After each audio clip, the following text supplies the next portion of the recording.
कुछ दिन पहले मैंने अपनी बेटी की शादी करवा दी थी। मेरी बेटी का पति यानी मेरा दामाद मुझ पर ही आशिक हो गया। वह हर वक्त मुझे ही निहारता रहता। ऐसा लगता था मानो वह मेरी बेटी से नहीं बल्कि मुझसे मोहब्बत करता हो। मैं इस बात को लेकर बहुत परेशान हो गई थी। कुछ समझ में नहीं आ रहा था कि इस समस्या से छुटकारा कैसे पाया जाए। दिन ब दिन उसके मिजाज बदलते ही जा रहे थे। मुझे खुद को बचाना मुश्किल हो रहा था क्योंकि वह एक सनकी टाइप का लड़का था। मैं हर पल यही सोचा करती थी कि उससे खुद को कैसे बचाया जाए। मैं उसे अपने घर आने जाने से मना भी नहीं कर सकती थी। अब तो उसने हर रोज ही घर आना जाना शुरू कर दिया था। उसकी आंखों में मैंने अपने लिए हवस की ज्वाला देखी थी। उसकी नजरें हमेशा मेरे जिस्म को ही निहारती रहती। मैं सोच सोच कर परेशान हुई जा रही थी, मगर इसका कोई हल समझ नहीं आ रहा था। एक बार मन में आया कि इस बात को अपने पति को बता दूं, मगर फिर सोचा कि ये जल्दबाजी होगी। अगर मैं ऐसा करती तो मेरी बेटी का घर उजड़ना बिल्कुल तय था, इसलिए मैंने चुप रहना ही बेहतर समझा।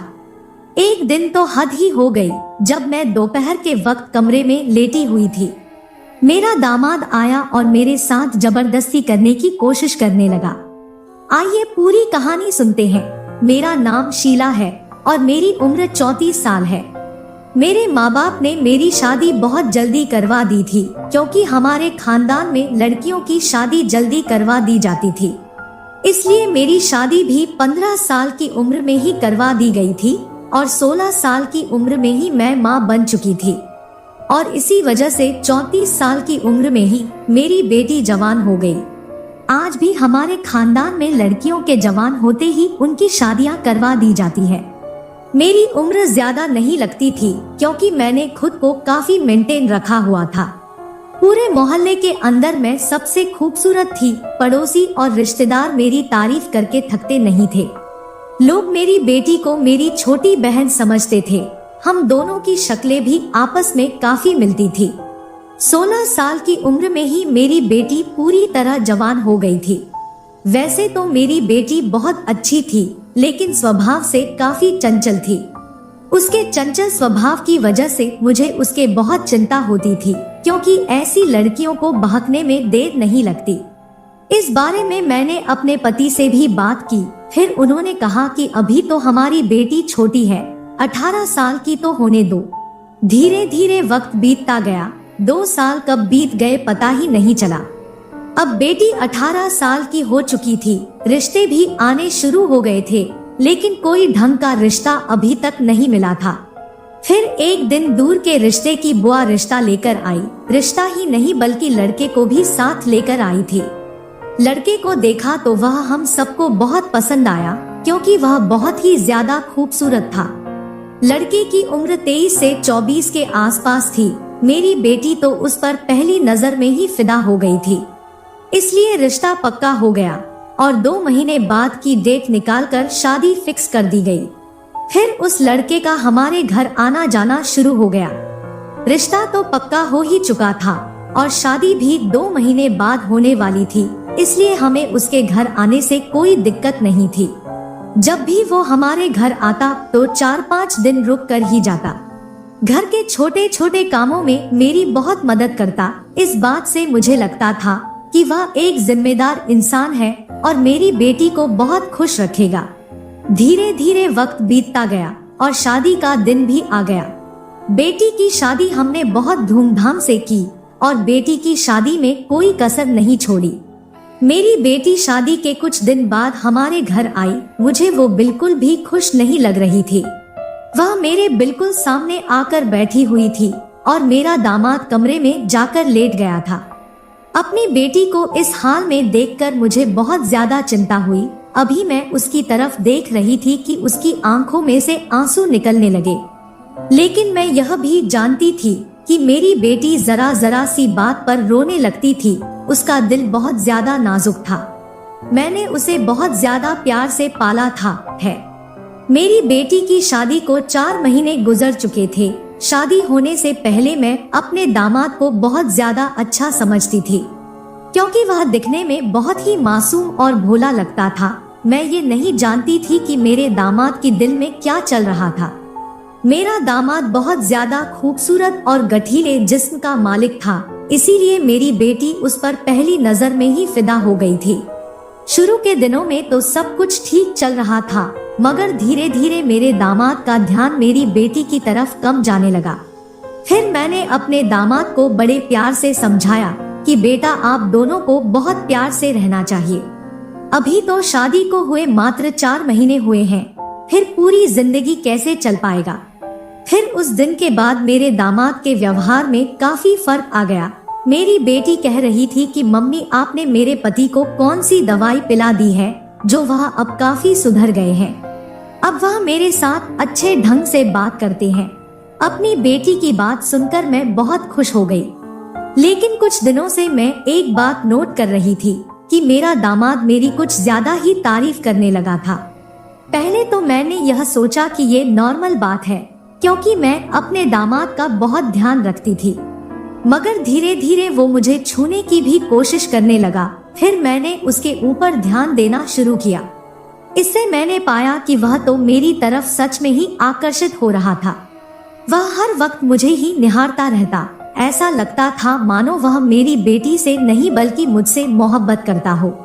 मैं इस बात को लेकर बहुत परेशान हो गई थी। कुछ समझ में नहीं आ रहा था कि इस समस्या से छुटकारा कैसे पाया जाए। दिन ब दिन उसके मिजाज बदलते ही जा रहे थे। मुझे खुद को बचाना मुश्किल हो रहा था, क्योंकि वह एक सनकी टाइप का लड़का था।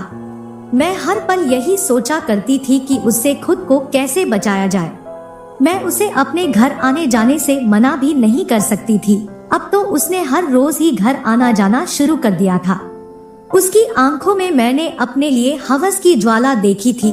उसकी नजरें हमेशा मेरे जिस्म को ही निहारती रहती। मैं सोच सोच कर परेशान हुई जा रही थी, मगर इसका कोई हल समझ नहीं आ रहा था। एक बार मन में आया कि इस बात को अपने पति को बता दूं, मगर फिर सोचा कि ये जल्दबाजी होगी। अगर मैं ऐसा करती तो मेरी बेटी का घर उजड़ना बिल्कुल तय था, इसलिए मैंने चुप रहना ही बेहतर समझा। एक दिन तो उसने हद ही कर दी। जब मैं दोपहर के वक्त कमरे में लेटी हुई थी, मेरा दामाद आया और मेरी तरफ अजीब नजरों से देखने लगा। ऐसा लग रहा था जैसे वह कुछ कहना चाहता है मगर कह नहीं पा रहा हो। मैंने उससे कहा, क्या बात है बेटा, आप कुछ परेशान लग रहे हो। फिर वह कुछ देर चुप रहने के बाद कहने लगा, मैंने आपकी बेटी से शादी सिर्फ आपकी खातिर की है। मुझे आपकी बेटी बिल्कुल भी पसंद नहीं है। मैं तो आपको प्यार करता हूँ और आपको हासिल करने के लिए ही मैंने आपकी बेटी से शादी की थी। मैं हैरान होकर अपने दामाद की शक्ल देख रही थी। मुझे कुछ भी समझ नहीं आ रहा था कि ये सब क्या कह रहा है। मैं क्या करूं? मैं आपसे बेहद प्यार करता हूं। जब से आपको देखा है मेरी रातों की नींद हराम हो गई है। आपकी बेटी से शादी करना तो मेरी मजबूरी थी, क्योंकि अगर मैं ऐसा ना करता तो आज आपके इतना करीब ना होता। मैं आपके बिना मर जाऊंगा या फिर किसी को मार दूंगा। मुझे उसकी बातें सुनकर बहुत डर लग रहा था और कुछ समझ नहीं आ रहा था कि अपने दामाद को क्या जवाब दूं। मैं इतना डर गई थी कि मेरी कुछ भी कहने की हिम्मत नहीं हो रही थी। ऐसी बातें करते वक्त उसके चेहरे पर शर्म नाम की कोई चीज नहीं थी। वह तो बस मंद मंद मुस्कुरा रहा था। फिर मैंने बड़ी मुश्किल से हिम्मत करके उससे कहा, ये तुम कैसी बातें कर रहे हो? मैं तो तुम्हारी माँ जैसी हूँ। फिर वह मुस्कुराते हुए बोला, माँ जैसी हो लेकिन मेरी माँ तो नहीं हो। मैं आपको हर हाल में पाना चाहता हूँ। प्लीज मेरी बन जाओ। मैं आपको जिंदगी भर बहुत खुश रखूंगा। फिर उसने अपने दोनों हाथों से मेरे चेहरे को पकड़ लिया और मुझे किस करने की कोशिश करने लगा, लेकिन मैंने उसको जोर का धक्का देकर अपने से दूर कर दिया। अब तो उसने हर सीमा को पार कर लिया था। मुझे समझ आ गया था कि अब वह मानने वाला नहीं है। मैं फिर उससे गुस्से में बोली, देखो मैं तुम्हें आखिरी बार कह रही हूँ कि अपने दिमाग से इस तरह की गंदी सोच निकाल दो, वरना मैं अपने पति को बता दूंगी। फिर तुम्हारे साथ क्या होगा ये तुम अच्छी तरह जानते हो। फिर वह वहाँ से जाने लगा और जाते जाते बोला कि मैं देख लूंगा। उसके बाद उसने घर आना जाना बिल्कुल बंद कर दिया और बेटी के साथ भी उसका व्यवहार ठीक था। मुझे इस बात की अब काफी राहत थी कि अब मेरा दामाद सुधर गया है।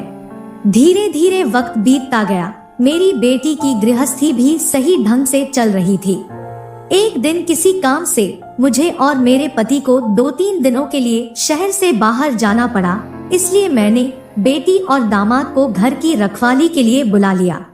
3 दिन बाद हम घर आ गए। घर आते आते मुझे बहुत थकान महसूस हो रही थी क्योंकि हम लोग बहुत लंबा सफर तय करके आए थे।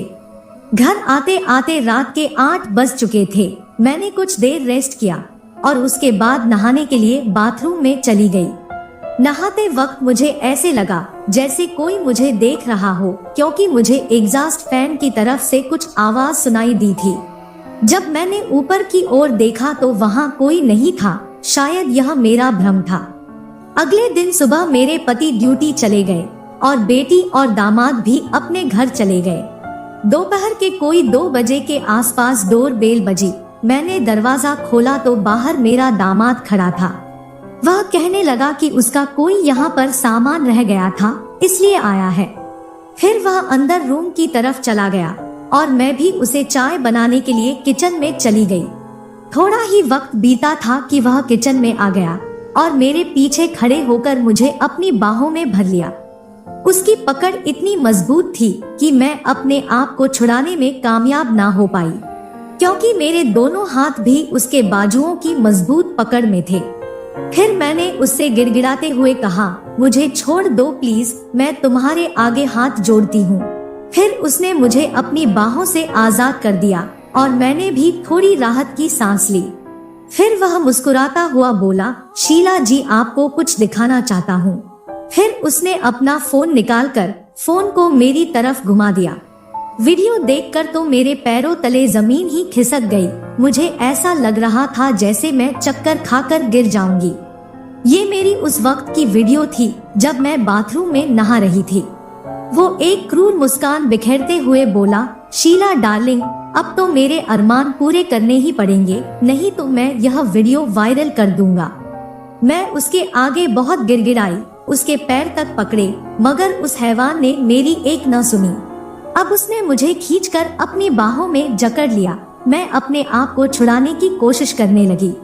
फिर वह मुझे घूरता हुआ बोला, ज्यादा ड्रामे मत करो, नहीं तो तुरंत वीडियो वायरल कर दूंगा।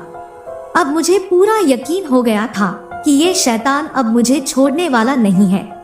मेरा रो रो कर बुरा हाल था और वो शैतान मेरे जिस्म को नोचता जा रहा था। फिर वो मुझे बेडरूम में ले गया और मुझे बिस्तर पर लेटा दिया। अब मैं आंखें बंद करके भगवान से फरियाद करने लगी कि भगवान मेरी इज्जत बचा लो।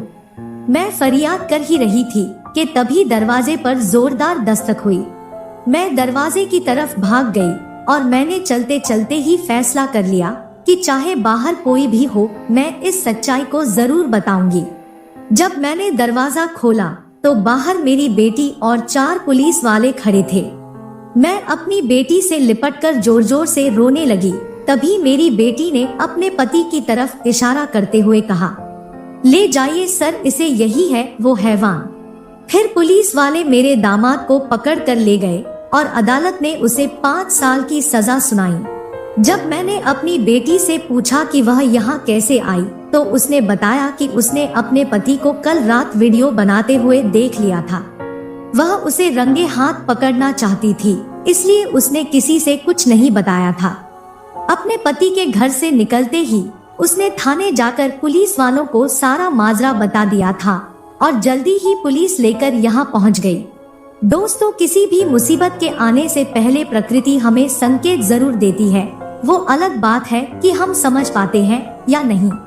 मुझे भी बहुत संकेत मिले थे, लेकिन मैंने उन पर ज्यादा गौर नहीं किया। अगर मैंने उन संकेतों पर ध्यान दिया होता तो आज ऐसा ना होता। तो दोस्तों, ये थी आज की कहानी। आपको कैसी लगी कमेंट करके जरूर बताएं। अगर अच्छी लगी हो तो चैनल को सब्सक्राइब और वीडियो को लाइक जरूर करें। मिलते हैं अगली कहानी के साथ।